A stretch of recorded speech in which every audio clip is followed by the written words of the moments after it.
Hi ಸ್ನೇಹಿತರೆ, ಎಲ್ಲರಿಗೂ ನಮಸ್ಕಾರ. ನೋಡಿ, ಗೃಹಲಕ್ಷ್ಮಿ ಯೋಜನೆಯ ಪ್ರತಿಯೊಂದು ಫಲಾನುಭವಿಗಳ ಬ್ಯಾಂಕ್ ಖಾತೆಗೆ ಕೊನೆಗೂ ಸರ್ಕಾರ 6,000 ಹಣನ ಜಮಾ ಮಾಡ್ತಾ ಇದೆ. ನಾಳೆ ಶುಕ್ರವಾರ ಜನವರಿ 24ರಂದು ಕರ್ನಾಟಕದ 29 ಜಿಲ್ಲೆಗಳ ಪ್ರತಿಯೊಂದು ಫಲಾನುಭವಿಗಳಿಗೆ ಸರ್ಕಾರ 6,000 ಹಣನ ಜಮಾ ಮಾಡ್ತಾ ಇದ್ದು, ಈ 6,000 ಹಣ ಸುಮಾರು 1,23,000 ಫಲಾನುಭವಿಗಳಿಗೆ ಸರ್ಕಾರ ಕ್ಯಾನ್ಸಲ್ ಮಾಡಿದೆ. ಸರ್ಕಾರ ಜಾರಿಗೆ ತಂದಿರುವ 5 ಹೊಸ ನಿಯಮದ ಆಧಾರದ ಮೇಲೆ ಈ ಫಲಾನುಭವಿಗಳ ಬ್ಯಾಂಕ್ ಖಾತೆಗೆ ಹಣ ಜಮಾ ಆಗ್ತಾ ಇಲ್ಲ. ಹಾಗಾದ್ರೆ ಬನ್ನಿ ಸ್ನೇಹಿತರೆ, ಯಾವ ಜಿಲ್ಲೆಗಳಿಗೆ ಹಣ ಜಮಾ ಆಗ್ತಾ ಇದೆ ಮತ್ತು ಸರ್ಕಾರದಿಂದ ಬಂದಿರುವಂತಹ 5 ನಿಯಮಗಳು ಏನು ಅಂತ ಕೂಡ ನಾನು ನಿಮಗೆ ತಿಳಿಸ್ಕೊಡ್ತಾ ಇದ್ದೀನಿ. ಅದಕ್ಕಿಂತ ಮೊದಲು ನೋಡಿ ಸ್ನೇಹಿತರೆ, ನೀವೇನಾದ್ರೂ ಇನ್ನೂ ಕೂಡ ನನ್ನ ಚಾನೆಲ್ ನ ಸಬ್ಸ್ಕ್ರೈಬ್ ಆಗಿಲ್ಲ ಅಂದ್ರೆ ದಯವಿಟ್ಟು ಪ್ರತಿಯೊಬ್ಬರು ಚಾನೆಲ್ ನ ಸಬ್ಸ್ಕ್ರೈಬ್ ಮಾಡ್ಕೊಳ್ಳಿ, ಹಾಗೆ ವಿಡಿಯೋಗೆ ಒಂದು ಲೈಕ್ ನ ಕೊಡಿ. ಹೌದು ಸ್ನೇಹಿತರೆ, ಗೃಹಲಕ್ಷ್ಮಿ ಯೋಜನೆಯ ಪ್ರತಿಯೊಂದು ಫಲಾನುಭವಿಗಳು ಕಳೆದ 1 ತಿಂಗಳಿಂದ 16ನೇ ಕಂತಿನ ಹಣಕ್ಕಾಗಿ ವೆಯ್ಟ್ ಮಾಡ್ತಾ ಇದ್ರಿ. ಇದೀಗ ಕೊನೆಗೂ ಸರ್ಕಾರದಿಂದ ನಿಮ್ಮ ಬ್ಯಾಂಕ್ ಖಾತೆಗೆ ಈ 16ನೇ ಕಂತಿನ ಹಣದ ಜೊತೆ 17ನೇ ಕಂತಿನ ಹಣ ಕೂಡ ಜಮಾ ಆಗ್ತಾ ಇದೆ. ನಾಳೆ ಶುಕ್ರವಾರ ಜನವರಿ 24ರಂದು ಕರ್ನಾಟಕದ 29 ಜಿಲ್ಲೆಗಳ ಪ್ರತಿಯೊಂದು ಫಲಾನುಭವಿಗಳಿಗೆ ಸರ್ಕಾರ ಗೃಹಲಕ್ಷ್ಮಿ ಯೋಜನೆಯ 16 ಮತ್ತು 17ನೇ ಕಂತಿನ 4,000 ಹಣ, ಇದರ ಜೊತೆ ಅನ್ನಭಾಗ್ಯ ಯೋಜನೆಯ 5 ಕಂತಿನ 2,000 ಹಣ, ಒಟ್ಟಾರೆ 29 ಜಿಲ್ಲೆಗಳಿಗೆ 6,000 ಹಣ ಜಮಾ ಆಗ್ತಾ ಇದೆ. ಈ 6,000 ಹಣ ಸುಮಾರು 1,23,000 ಫಲಾನುಭವಿಗಳಿಗೆ ಕ್ಯಾನ್ಸಲ್ ಆಗಿದೆ.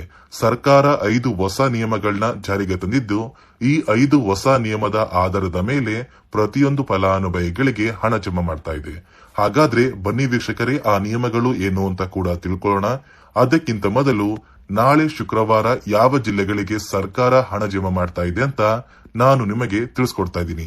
ನೋಡಿ ವೀಕ್ಷಕರೇ, ಮೊದಲಿಗೆ ಬಾಗಲಕೋಟೆ, ಬೆಳಗಾವಿ, ವಿಜಯಪುರ, ಧಾರವಾಡ, ಗದಗ, ಹಾವೇರಿ, ಉತ್ತರ ಕನ್ನಡ, ಬೆಂಗಳೂರು ನಗರ, ಬೆಂಗಳೂರು ಗ್ರಾಮಾಂತರ, ರಾಮನಗರ, ಚಿಕ್ಕಬಳ್ಳಾಪುರ, ಚಿತ್ರದುರ್ಗ, ದಾವಣಗೆರೆ, ಕೋಲಾರ, ಶಿವಮೊಗ್ಗ, ತುಮಕೂರು, ಬಳ್ಳಾರಿ, ಬೀದರ್, ಕಲಬುರಗಿ, ಕೊಪ್ಪಳ, ರಾಯಚೂರು, ಯಾದಗಿರಿ, ವಿಜಯನಗರ, ಚಾಮರಾಜನಗರ, ಚಿಕ್ಕಮಗಳೂರು, ದಕ್ಷಿಣ ಕನ್ನಡ, ಹಾಸನ, ಕೊಡಗು, ಮಂಡ್ಯ, ಮೈಸೂರು ಮತ್ತು ಉಡುಪಿ, ಈ 29 ಜಿಲ್ಲೆಗಳ ಪ್ರತಿಯೊಂದು ಫಲಾನುಭವಿಗಳಿಗೆ ಸರ್ಕಾರ ಗೃಹಲಕ್ಷ್ಮಿ ಯೋಜನೆಯ 2 ಕಂತಿನ 4,000 ಹಣ, ಅದೇ ರೀತಿ ಅನ್ನಭಾಗ್ಯ ಯೋಜನೆಯ ಪೆಂಡಿಂಗ್ ಇರುವಂತಹ ಒಟ್ಟು 5 ಕಂತಿನ 2,000 ಹಣ ಜನವರಿ 24ರಿಂದ ಅಂದ್ರೆ ಸೋಮವಾರದಿಂದ ಪ್ರತಿಯೊಂದು ಫಲಾನುಭವಿಗಳಿಗೆ ಜಮಾ ಮಾಡ್ತಾ ಇದೆ. ಜನವರಿ ತಿಂಗಳು ಮುಗಿಯುವಷ್ಟರಲ್ಲಿ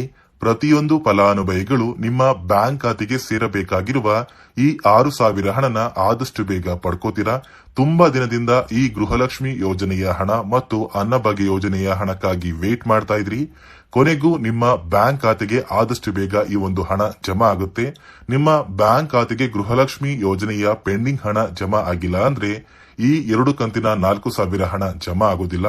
15 ಕಂತಿನ ಹಣ ಇಲ್ಲಿಯವರೆಗೂ ನಿಮ್ಮ ಬ್ಯಾಂಕ್ ಖಾತೆಗೆ ಜಮಾ ಆಗಿದ್ರೆ ಖಂಡಿತವಾಗಿಯೂ ಆದಷ್ಟು ಬೇಗ ಈ 4,000 ಹಣದ ಜೊತೆ ಅನ್ನಭಾಗ್ಯ ಯೋಜನೆಯ 2,000 ಹಣ ಕೂಡ ನಿಮ್ಮ ಬ್ಯಾಂಕ್ ಖಾತೆಗೆ ಜಮಾ ಮಾಡ್ತೀವಿ ಅಂತ ಹಣಕಾಸು ಇಲಾಖೆ ಮುಖ್ಯವಾದ ಮಾಹಿತಿನ ಕೊಟ್ಟಿದೆ. ಅದೇ ರೀತಿ ನೋಡಿ ಸ್ನೇಹಿತರೆ, ಈ ಬಾರಿ 1,23,000 ಫಲಾನುಭವಿಗಳ ಬ್ಯಾಂಕ್ ಖಾತೆಗೆ ಸರ್ಕಾರ ಗೃಹಲಕ್ಷ್ಮಿ ಯೋಜನೆಯ 4,000 ಹಣನ ಜಮಾ ಮಾಡ್ತಾ ಇಲ್ಲ.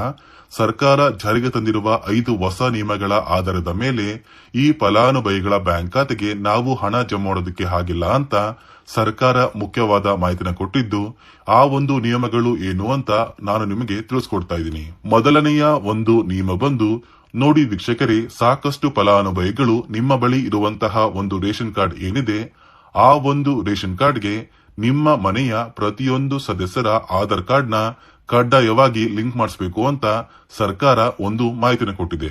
ಸಾಕಷ್ಟು ಫಲಾನುಭವಿಗಳ ಒಂದು ರೇಷನ್ ಕಾರ್ಡಿಗೆ ಅವರ ಮನೆಯ ಸದಸ್ಯರ ಆಧಾರ್ ಕಾರ್ಡ್ ಲಿಂಕ್ ಆಗಿಲ್ಲ. ಆದಷ್ಟು ಬೇಗ ಪ್ರತಿಯೊಂದು ಫಲಾನುಭವಿಗಳು ನಿಮ್ಮ ಮನೆಯ ಸದಸ್ಯರ ಆಧಾರ್ ಕಾರ್ಡ್ ನ ನಿಮ್ಮ ಬಳಿ ಇರುವಂತಹ ಒಂದು ರೇಷನ್ ಕಾರ್ಡ್ಗೆ ಲಿಂಕ್ ಮಾಡಿಸ್ಕೊಳ್ಳಿ. ಅದೇ ರೀತಿ ಎರಡನೆಯ ಒಂದು ನಿಯಮ ಬಂದು, ಸಾಕಷ್ಟು ಗೃಹಲಕ್ಷ್ಮಿ ಯೋಜನೆಯ ಹಣ ಪಡೆಯುತ್ತಿದ್ದ ಪ್ರತಿಯೊಂದು ಫಲಾನುಭವಿಗಳ ಒಂದು ಆಧಾರ್ ಕಾರ್ಡ್ ನ ಕಳೆದ 15 ವರ್ಷದಿಂದ ಯಾವುದೇ ರೀತಿಯ ಒಂದು ಅಪ್ಡೇಟ್ ನ ಮಾಡಿಸಿಲ್ಲ ಅಂತ ಸರ್ಕಾರ ಒಂದು ಮಾಹಿತಿಯನ್ನು ಕೊಟ್ಟಿದೆ. ನೋಡಿ ವೀಕ್ಷಕರೇ, ನಿಮ್ಮ ಬಳಿ ಇರುವಂತಹ ಒಂದು ಆಧಾರ್ ಕಾರ್ಡ್ಗೆ ನೀವು ಯಾವುದೇ ರೀತಿಯ ಒಂದು ತಿದ್ದುಪಡಿ ಅಥವಾ ಅಪ್ಡೇಟ್ ನ ಮಾಡಿಸಿಲ್ಲ ಅಂದ್ರೆ ನಿಮ್ಮ ಬ್ಯಾಂಕ್ ಖಾತೆಗೆ ಗೃಹಲಕ್ಷ್ಮಿ ಯೋಜನೆಯ 2,000 ಹಣ ಜಮಾ ಆಗುವುದಿಲ್ಲ. ಮತ್ತೆ ವೀಕ್ಷಕರೇ, ಮೂರನೆಯ ಒಂದು ನಿಯಮ ಬಂದು ಕಳೆದ 3 ತಿಂಗಳಿಂದ ಯಾರೆಲ್ಲ ಫಲಾನುಭವಿಗಳು ಸರ್ಕಾರದಿಂದ ಬರುವಂತಹ ಒಂದು ರೇಷನ್ ಏನಿದೆ ಅಂದ್ರೆ ಅನ್ನಭಾಗ್ಯ ಯೋಜನೆಯ ಅಕ್ಕಿನ ಕಳೆದ 3 ತಿಂಗಳಿಂದ ನೀವು ಪಡ್ಕೊಂಡಿಲ್ಲ ಅಂದ್ರೆ ನಿಮ್ಮ ಬ್ಯಾಂಕ್ ಖಾತೆಗೆ ಸರ್ಕಾರದಿಂದ ಗೃಹಲಕ್ಷ್ಮಿ ಯೋಜನೆಯ ಹಣ ಜಮಾ ಆಗುವುದನ್ನ ಸರ್ಕಾರ ಕ್ಯಾನ್ಸಲ್ ಮಾಡ್ತಾ ಇದೆ. ಅದೇ ರೀತಿ 4ನೆಯ ಒಂದು ನಿಯಮ ಬಂದು ಸಾಕಷ್ಟು ಫಲಾನುಭವಿಗಳು ಪ್ರತಿ ತಿಂಗಳು 2,000 ಹಣನ ಪಡಿತಾ ಇದ್ದಾರೆ. ಈ ಒಂದು ಫಲಾನುಭವಿಗಳು ಸರ್ಕಾರಕ್ಕೆ ತೆರಿಗೆನ ಕಟ್ತಾ ಇರೋದು ಅಂದ್ರೆ ಟ್ಯಾಕ್ಸ್ ನ ಪೇ ಮಾಡ್ತಾ ಇರೋದು ಸರ್ಕಾರಕ್ಕೆ ತಿಳಿದು ಬಂದಿದ್ದು, ಇಂತಹ ಪ್ರತಿಯೊಂದು ಫಲಾನುಭವಿಗಳಿಗೆ ಸರ್ಕಾರ ಗೃಹಲಕ್ಷ್ಮಿ ಯೋಜನೆಯ 2,000 ಹಣನ ಕ್ಯಾನ್ಸಲ್ ಮಾಡ್ತಾ ಇದೆ. ಅದೇ ರೀತಿ 5ನೆಯ ಮತ್ತು ಕೊನೆಯ ನಿಯಮ ಬಂದು ನೋಡಿ ವೀಕ್ಷಕರೇ, ಗೃಹಲಕ್ಷ್ಮಿ ಯೋಜನೆಯ 2,000 ಹಣ ಪಡೆಯುವ ಪ್ರತಿಯೊಂದು ಮನೆಯ ಸದಸ್ಯರಲ್ಲಿ ಯಾರಾದ್ರೂ ಸರ್ಕಾರಿ ನೌಕರರಾಗಿ ಕಾರ್ಯನಿರ್ವಹಿಸ್ತಾ ಇದ್ರೆ ಇಂತಹ ಕುಟುಂಬಕ್ಕೆ ಸರ್ಕಾರ ಗೃಹಲಕ್ಷ್ಮಿ ಯೋಜನೆಯ 2,000 ಹಣನ ಜಮಾ ಮಾಡೋದಿಲ್ಲ.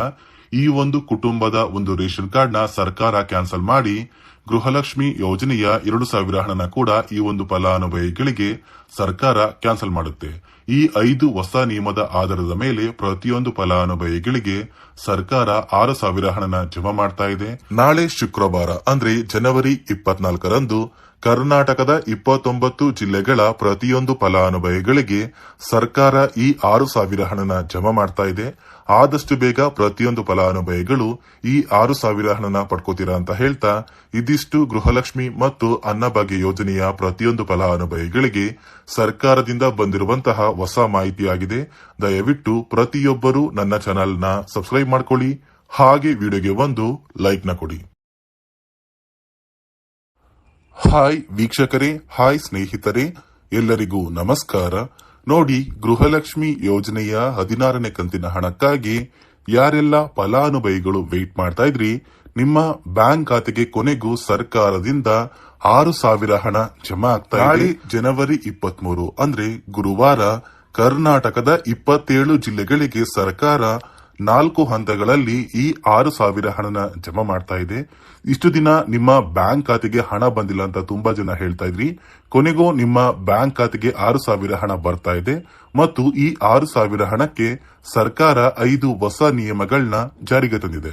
ಹಾಗಾದ್ರೆ ಬನ್ನಿ ಸ್ನೇಹಿತರೆ, ಆ ನಿಯಮಗಳು ಏನು ಅಂತ ನಾನು ನಿಮಗೆ ವಿತ್ ಪ್ರೂಫ್ ಮೂಲಕ ಈ ಒಂದು ಮಾಹಿತಿನ ಕೊಡ್ತಾ ಇದ್ದೀನಿ. ಅದಕ್ಕಿಂತ ಮೊದಲು ನೋಡಿ ಸ್ನೇಹಿತರೆ, ನೀವೇನಾದ್ರೂ ಇನ್ನೂ ಕೂಡ ನನ್ನ ಚಾನೆಲ್ ನ ಸಬ್ಸ್ಕ್ರೈಬ್ ಆಗಿಲ್ಲ ಅಂದ್ರೆ ದಯವಿಟ್ಟು ಪ್ರತಿಯೊಬ್ಬರು ಚಾನೆಲ್ ನ ಸಬ್ಸ್ಕ್ರೈಬ್ ಮಾಡ್ಕೊಳ್ಳಿ, ಹಾಗೆ ವಿಡಿಯೋಗೆ ಒಂದು ಲೈಕ್ ನ ಕೊಡಿ. ನೋಡಿ ಸ್ನೇಹಿತರೆ, ಗೃಹಲಕ್ಷ್ಮಿ ಯೋಜನೆಯ 16ನೇ ಕಂತಿನ ಹಣಕ್ಕಾಗಿ ಕಳೆದ 1 ತಿಂಗಳಿಂದ ಸಾಕಷ್ಟು ಫಲಾನುಭವಿಗಳು ಪ್ರತಿನಿತ್ಯವೂ ಕೂಡ ವೇಟ್ ಮಾಡ್ತಾ ಇದ್ರಿ. ನಮ್ಮ ಬ್ಯಾಂಕ್ ಖಾತೆಗೆ ಇಂದು ಹಣ ಜಮಾ ಆಗುತ್ತಾ ಅಥವಾ ನಾಳೆ ಬರುತ್ತೆ ಅಂತ ತುಂಬಾ ಜನ ಫಲಾನುಭವಿಗಳು ಕಮೆಂಟ್ ನ ಕೂಡ ಮಾಡ್ತಾ ಇದ್ರಿ. ಇದೀಗ ಕೊನೆಗೂ ಸರ್ಕಾರದಿಂದ 2 ಕಂತಿನ 16,000 ಹಣದ ಜೊತೆ ಅನ್ನಭಾಗ್ಯ ಯೋಜನೆಯ ಪೆಂಡಿಂಗ್ ಇರುವಂತಹ 5 ಕಂತಿನ 2,000 ಹಣ, ಒಟ್ಟಾರೆ ಪ್ರತಿಯೊಂದು ಫಲಾನುಭವಿಗಳಿಗೆ ಸರ್ಕಾರ 6,000 ಹಣನ ಜಮಾ ಮಾಡ್ತಾ ಇದೆ. ಸಾಕಷ್ಟು ಫಲಾನುಭವಿಗಳು ಹೇಳ್ತಾ ಇದ್ರಿ, ನೀವು ಒಂದು ಸುಳ್ಳು ಮಾಹಿತಿನ ಕೊಡ್ತೀರಾ ಅಂತ. ಅದೇ ಒಂದು ಕಾರಣಕ್ಕೆ ನಾನು ನಿಮಗೆ ಸರ್ಕಾರದಿಂದ ಬಂದಿರುವಂತಹ ಒಂದು ಮಾಹಿತಿಯನ್ನ ವಿತ್ ಪ್ರೂಫ್ ಮೂಲಕ ತಿಳಿಸ್ಕೊಡ್ತಾ ಇದ್ದೀನಿ. ದಯವಿಟ್ಟು ಪ್ರತಿಯೊಬ್ಬರು ಈ ಒಂದು ಆಡಿಯೋನ ಕೇಳಿ. ಕೆಲವು ತಾಂತ್ರಿಕ ದೋಷದಿಂದ ಹಾಕಲಿಕ್ಕಾಗಿರಲಿಲ್ಲ. ಇವತ್ತಿನಿಂದ ತಮಗೆ ಅಕೌಂಟ್ಗೆ 2 ತಿಂಗಳ ದುಡ್ಡು ಬರ್ತಾ ಇದೆ ಅನ್ನುವಂತ ಮಾತನ್ನ ಹೇಳಲಿಕ್ಕೆ ಬಯಸ್ತೇನೆ. ಕೇಳಿದ್ರಲ್ಲ ವೀಕ್ಷಕರೇ, ಸಚಿವೆ ಲಕ್ಷ್ಮೀ ಹೆಬ್ಬಾಳ್ಕರ್ ಅವರೇ ಕೊಟ್ಟಿರುವಂತಹ ಒಂದು ಮಾಹಿತಿಯ ಪ್ರಕಾರ ಕೆಲವು ತಾಂತ್ರಿಕ ಸಮಸ್ಯೆಯಿಂದ ಇಷ್ಟು ದಿನ ನಿಮ್ಮ ಬ್ಯಾಂಕ್ ಖಾತೆಗೆ ಹಣ ಜಮಾ ಆಗಿರಲಿಲ್ಲ. ಆದರೆ ಜನವರಿ 23 ಗುರುವಾರದಿಂದ ನಿಮ್ಮ ಬ್ಯಾಂಕ್ ಖಾತೆಗೆ ಸರ್ಕಾರ ಗೃಹಲಕ್ಷ್ಮಿ ಯೋಜನೆಯ 4,000 ಹಣ ಮತ್ತು ಅನ್ನಭಾಗ್ಯ ಯೋಜನೆಯ 5 ಕಂತಿನ 2,000 ಹಣನ ಜಮಾ ಮಾಡ್ತಾ ಇದೆ. ಈ 6,000 ಹಣಕ್ಕೆ ಸರ್ಕಾರ 5 ಹೊಸ ನಿಯಮಗಳನ್ನ ಕೂಡ ಜಾರಿಗೆ ತಂದಿದೆ. ಆ ನಿಯಮಗಳು ಕೂಡ ಏನು ಅಂತ ತಿಳ್ಕೊಳ್ಳೋಣ. ಅದಕ್ಕಿಂತ ಮೊದಲು ಜನವರಿ 23 ಗುರುವಾರ ಕರ್ನಾಟಕದ ಯಾವ ಜಿಲ್ಲೆಗಳಿಗೆ ಸರ್ಕಾರ 4 ಹಂತಗಳಲ್ಲಿ ಹಣ ಜಮಾ ಮಾಡ್ತಾ ಇದೆ ಅಂತ ನಾನು ನಿಮಗೆ ತಿಳಿಸ್ಕೊಡ್ತಾ ಇದ್ದೀನಿ. ನೋಡಿ ಸ್ನೇಹಿತರೆ, ಮೊದಲ ಹಂತದಲ್ಲಿ ಬೆಳಗಾವಿ ವಿಭಾಗ. ಈ ಒಂದು ವಿಭಾಗದಲ್ಲಿ ಬಾಗಲಕೋಟೆ, ಬೆಳಗಾವಿ, ವಿಜಯಪುರ, ಧಾರವಾಡ, ಗದಗ, ಹಾವೇರಿ ಮತ್ತು ಉತ್ತರ ಕನ್ನಡ. ಅದೇ ರೀತಿ ಎರಡನೆಯ ವಿಭಾಗದಲ್ಲಿ ಬೆಂಗಳೂರು ವಿಭಾಗ. ಈ ಒಂದು ವಿಭಾಗದಲ್ಲಿ ಬೆಂಗಳೂರು ನಗರ, ಬೆಂಗಳೂರು ಗ್ರಾಮಾಂತರ, ರಾಮನಗರ, ಚಿಕ್ಕಬಳ್ಳಾಪುರ, ಚಿತ್ರದುರ್ಗ, ದಾವಣಗೆರೆ, ಕೋಲಾರ, ಶಿವಮೊಗ್ಗ ಮತ್ತು ತುಮಕೂರು. ಮತ್ತು ಮೂರನೆಯ ಹಂತದಲ್ಲಿ ಕಲಬುರಗಿ ವಿಭಾಗ. ಈ ಒಂದು ವಿಭಾಗದಲ್ಲಿ ಬೀದರ್, ಕಲಬುರಗಿ, ಬಳ್ಳಾರಿ, ಕೊಪ್ಪಳ, ರಾಯಚೂರು, ಯಾದಗಿರಿ ಮತ್ತು ವಿಜಯನಗರ. ಅದೇ ರೀತಿ ನಾಲ್ಕನೆಯ ಮತ್ತು ಕೊನೆಯ ಹಂತದಲ್ಲಿ ಮೈಸೂರು ವಿಭಾಗಕ್ಕೆ ಹಣ ಜಮಾ ಆಗ್ತಾ ಇದೆ. ಈ ಒಂದು ವಿಭಾಗದಲ್ಲಿ ಬರುವಂತಹ ಒಂದು ಜಿಲ್ಲೆಗಳ ಹೆಸರು ಚಾಮರಾಜನಗರ, ಚಿಕ್ಕಮಗಳೂರು, ದಕ್ಷಿಣ ಕನ್ನಡ, ಹಾಸನ, ಕೊಡಗು, ಮಂಡ್ಯ, ಮೈಸೂರು ಮತ್ತು ಉಡುಪಿ. ಈ ಜಿಲ್ಲೆಗಳ ಪ್ರತಿಯೊಂದು ಫಲಾನುಭವಿಗಳಿಗೆ ಸರ್ಕಾರ 4 ಹಂತಗಳಲ್ಲಿ ಗೃಹಲಕ್ಷ್ಮಿ ಯೋಜನೆಯ 16 ಮತ್ತು 17ನೇ ಕಂತಿನ 4,000 ಹಣ, ಇದರ ಜೊತೆ ಅನ್ನಭಾಗ್ಯ ಯೋಜನೆಯ ಪೆಂಡಿಂಗ್ ಇರುವಂತಹ 5 ಕಂತಿನ 2,000 ಹಣ, ಒಟ್ಟಾರೆ ಪ್ರತಿಯೊಂದು ಫಲಾನುಭವಿಗಳಿಗೆ 6,000 ಹಣ ಜಮಾ ಆಗ್ತಾ ಇದೆ.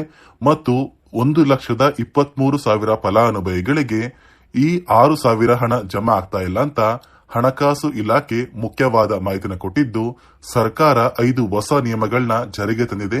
ಈ 5 ನಿಯಮದ ಆಧಾರದ ಮೇಲೆ ಪ್ರತಿಯೊಂದು ಫಲಾನುಭವಿಗಳಿಗೆ ಈ 6,000 ಹಣ ಜಮಾ ಆಗ್ತಾ ಇದೆ.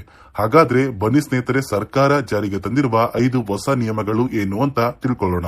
ನೋಡಿ ಸ್ನೇಹಿತರೆ, ಮೊದಲನೆಯ ಒಂದು ನಿಯಮ ಬಂದು ಗೃಹಲಕ್ಷ್ಮಿ ಯೋಜನೆಯ ಪ್ರತಿಯೊಂದು ಫಲಾನುಭವಿಗಳು ಯಾರೆಲ್ಲ ಇದ್ದೀರಾ, ನಿಮ್ಮ ಮನೆಯ ಪ್ರತಿಯೊಂದು ಸದಸ್ಯರ ಆಧಾರ್ ಕಾರ್ಡ್ನ ನಿಮ್ಮ ಬಳಿ ಇರುವಂತಹ ಒಂದು ರೇಷನ್ ಕಾರ್ಡಿಗೆ ಕಡ್ಡಾಯವಾಗಿ ಲಿಂಕ್ ಮಾಡಿಸಬೇಕು. ಈ ಒಂದು ನಿಮ್ಮ ಆಧಾರ್ ಕಾರ್ಡ್ನ ಲಿಂಕ್ ಮಾಡಿಸೋದಕ್ಕೆ KYC ಅಂತ ಕರೀತಾರೆ. ಸಾಕಷ್ಟು ಫಲಾನುಭವಿಗಳ ಒಂದು ರೇಷನ್ ಕಾರ್ಡಿಗೆ KYC ಪೆಂಡಿಂಗ್ ಇದೆ. ಅದೇ ಒಂದು ಕಾರಣಕ್ಕೆ ಸರ್ಕಾರ ಈ ಬಾರಿ ಈ 5 ಹೊಸ ನಿಯಮಗಳನ್ನ ಜಾರಿಗೆ ತಂದಿದೆ. ಅದೇ ರೀತಿ ಎರಡನೆಯ ಒಂದು ನಿಯಮ ಬಂದು ಸಾಕಷ್ಟು ಫಲಾನುಭವಿಗಳ ಒಂದು ಆಧಾರ್ ಕಾರ್ಡ್ ಏನಿದೆ, ಆ ಒಂದು ಆಧಾರ್ ಕಾರ್ಡ್ 15 ವರ್ಷ ಅಥವಾ 15 ವರ್ಷಕ್ಕಿಂತ ಹೆಚ್ಚು ಹಳೆಯ ಆಧಾರ್ ಕಾರ್ಡ್ ಆಗಿದೆ. ಈ ಒಂದು ಫಲಾನುಭವಿಗಳು ಅವರ ಆಧಾರ್ ಕಾರ್ಡ್ಗೆ ಯಾವುದೇ ರೀತಿಯ ತಿದ್ದುಪಡಿ ಕೂಡ ಮಾಡಿಸಿಲ್ಲ ಮತ್ತು ಯಾವುದೇ ರೀತಿಯ ಒಂದು ಅಪ್ಡೇಟ್ ನ ಕೂಡ ಮಾಡಿಸಿಲ್ಲ. ಅದೇ ಒಂದು ಕಾರಣಕ್ಕೆ ನಿಮ್ಮ ಆಧಾರ್ ಕಾರ್ಡ್ ನ ನೀವು ತಿದ್ದುಪಡಿ ಮಾಡಿಸಿಲ್ಲ ಅಂದ್ರೆ ನಿಮ್ಮ ಬ್ಯಾಂಕ್ ಖಾತೆಗೆ 2,000 ಹಣ ಜಮಾ ಆಗ್ತಾ ಇಲ್ಲ. ಮತ್ತೆ ಸ್ನೇಹಿತರೆ, ಸರ್ಕಾರ 16ನೇ ಕಂತಿನ ಹಣನ ಜಮಾ ಮಾಡುವ ಮುಂಚೆ ಪ್ರತಿಯೊಂದು ಫಲಾನುಭವಿಗಳ ಒಂದು ದಾಖಲಾತಿಗಳನ್ನ ಮರುಪರಿಶೀಲನೆ ಮಾಡಿದ್ದಾರೆ. ಈ ಒಂದು ಸಂದರ್ಭದಲ್ಲಿ ಫಲಾನುಭವಿಗಳು ಸರ್ಕಾರಕ್ಕೆ ತೆರಿಗೆನ ಕಟ್ತಾ ಇರೋದು ತಿಳಿದು ಬಂದಿದೆ. ಅದೇ ರೀತಿ 4ನೆಯ ಒಂದು ನಿಯಮ ಬಂದು ಸರ್ಕಾರದಿಂದ ಬರುವಂತಹ ಒಂದು ರೇಷನ್ ನ ಕಳೆದ 3 ತಿಂಗಳಿಂದ ನೀವು ಪಡ್ಕೊಂಡಿಲ್ಲ ಅಂದ್ರೆ ನಿಮ್ಮ ಬ್ಯಾಂಕ್ ಖಾತೆಗೆ ಗೃಹಲಕ್ಷ್ಮಿ ಯೋಜನೆಯ ಹಣ ಜಮಾ ಆಗೋದಿಲ್ಲ. ಮತ್ತೆ ಸ್ನೇಹಿತರೆ, 5ನೆಯ ಒಂದು ನಿಯಮ ಬಂದು ನಿಮ್ಮ ಒಂದು ವಾರ್ಷಿಕ ಆದಾಯ 7 ಲಕ್ಷಕ್ಕಿಂತ ಕಡಿಮೆ ಇರಬೇಕು. ಒಂದು ವೇಳೆ ವಾರ್ಷಿಕ ಆದಾಯ 7 ಲಕ್ಷಕ್ಕಿಂತ ಜಾಸ್ತಿ ಇದ್ರೆ ನಿಮ್ಮ ಬ್ಯಾಂಕ್ ಖಾತೆಗೆ ಗೃಹಲಕ್ಷ್ಮಿ ಯೋಜನೆಯ ಹಣ ಬರೋದಿಲ್ಲ. ಈ 5 ನಿಯಮದ ಆಧಾರದ ಮೇಲೆ ಪ್ರತಿಯೊಂದು ಫಲಾನುಭವಿಗಳಿಗೂ ಹಣ ಜಮಾ ಆಗ್ತಾ ಇದೆ. ನಾಳೆ ಗುರುವಾರ ಜನವರಿ 23ರಂದು ಕರ್ನಾಟಕದ 27 ಜಿಲ್ಲೆಗಳಿಗೆ 4 ಹಂತಗಳಲ್ಲಿ ಹಂತ ಹಂತವಾಗಿ ಸರ್ಕಾರ ಗೃಹಲಕ್ಷ್ಮಿ ಯೋಜನೆಯ 2 ಕಂತಿನ 4,000 ಹಣ ಮತ್ತು ಅನ್ನಭಾಗ್ಯ ಯೋಜನೆಯ ಪೆಂಡಿಂಗ್ ಇರುವಂತಹ 5 ಕಂತಿನ 2,000 ಹಣನ ಒಟ್ಟಿಗೆ 6,000 ಹಣ ಪ್ರತಿಯೊಂದು ಫಲಾನುಭವಿಗಳಿಗೆ ಸರ್ಕಾರ ಕೊನೆಗೂ ಜಮಾ ಮಾಡ್ತಾ ಇದೆ. ಆದಷ್ಟು ಬೇಗ ಪ್ರತಿಯೊಂದು ಫಲಾನುಭವಿಗಳು ನಿಮ್ಮ ಬ್ಯಾಂಕ್ ಖಾತೆಗೆ ಜಮಾವಾಗಬೇಕಾದ ಈ 6,000 ಹಣನ ಆದಷ್ಟು ಬೇಗ ಪಡ್ಕೋತೀರಾ ಅಂತ ಹೇಳ್ತಾ, ಇದಿಷ್ಟು ಗೃಹಲಕ್ಷ್ಮಿ ಯೋಜನೆ ಮತ್ತು ಅನ್ನಭಾಗ್ಯ ಯೋಜನೆ ಕುರಿತು ಸರ್ಕಾರದಿಂದ ಪ್ರತಿಯೊಂದು ಫಲಾನುಭವಿಗೆ ಬಂದಿರುವಂತಹ ಒಂದು ಹೊಸ ಮಾಹಿತಿ ಆಗಿದೆ. ನಾನು ಕೊಟ್ಟಿರುವಂತಹ ಮಾಹಿತಿ ನಿಮಗೆ ಇಷ್ಟ ಆಗಿದ್ರೆ ದಯವಿಟ್ಟು ಪ್ರತಿಯೊಬ್ಬರೂ ನನ್ನ ಚಾನೆಲ್ನ ಸಬ್ಸ್ಕ್ರೈಬ್ ಮಾಡ್ಕೊಳ್ಳಿ. ಹಾಗೆ ವಿಡಿಯೋಗೆ ಒಂದು ಲೈಕ್ ನ ಕೊಡಿ.